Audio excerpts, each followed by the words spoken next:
Le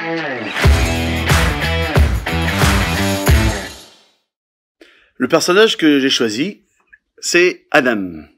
Adam, je ne parlerai pas des traits de caractère que chacun pourrait trouver dans différents livres, que Adam est un homme charismatique, ambitieux, plein de courage. Il aurait peut-être un défaut, si on peut s'exprimer ainsi comme défaut, c'est la recherche de la perfection.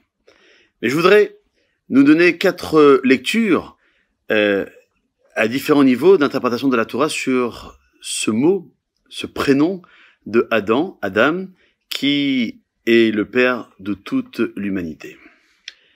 La question a été posée il y a quelque temps, à savoir pourquoi le 5e commandement, celui du respect des parents, figure dans les mitzvot entre l'homme et Hachem, alors que nos parents, ce sont des êtres humains, on aurait dû les mettre dans les mitzvot qui relient l'homme et le prochain. Pourquoi c'est marqué entre l'homme et Akadosh Baruch Hu?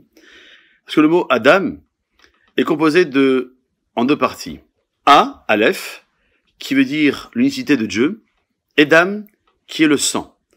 Le sang, on sait que chaque lettre hébraïque a une valeur numérique. Dam, c'est 44, et 44, c'est 3. La valeur numérique du mot Av, père, plus la valeur numérique du mot M, mère, 41, ce qui fait 44.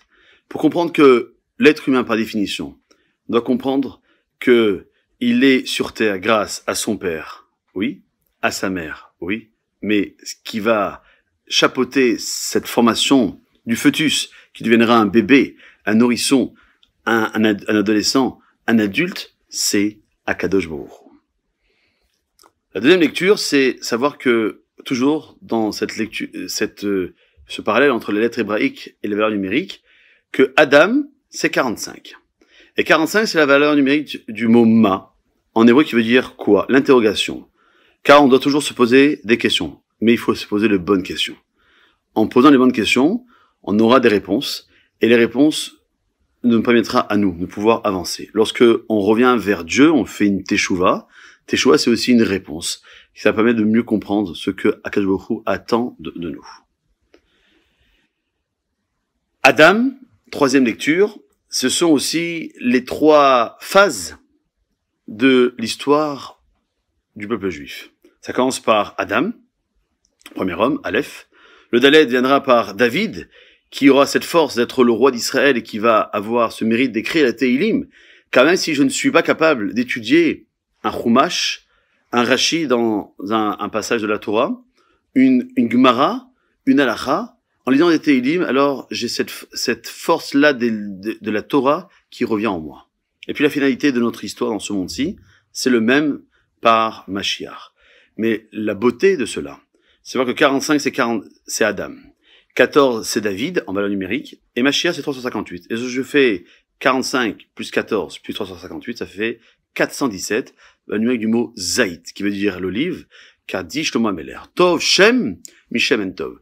La bonne renommée est mieux qu'une bonne huile, car pour faire une bonne huile, il faut des bonnes olives, les sélectionner, les concasser, et ça fait de l'huile. Alors que la bonne renommée, c'est un travail pour toute notre durée de vie dans ce monde-ci. Et enfin, cette lecture clôturera mon intervention, à savoir que Adam Arishon a vécu 930 ans. Il aurait dû vivre 1000 ans, mais on lui a retiré 70 ans pour les donner à David Ameller. À savoir que nous avons chacun une portion d'années à vivre, à nous de faire en sorte de profiter de chacun de ces instants-là. Personne, et même si on était capable de savoir combien d'années on en a à vivre, ce serait dommage de ne pas profiter de ces moments-là, de ces jours, de ces semaines, de ces mois, des années pour les mettre autour de notre famille, au service de la Torah, pour servir Akadosh Baruch Hu et être avec l'ensemble de l'humanité. Que Akadosh Baruch Hu nous bénisse, que même si on dit Mishpachat Avraham, mais Avraham vient aussi de Adam, alors que cette descendance de Adam, qui a maintenant 5181 ans, souhaite à Israël Torah et à ses 16 ans beaucoup de brachot et de aslachot. Kol Tov.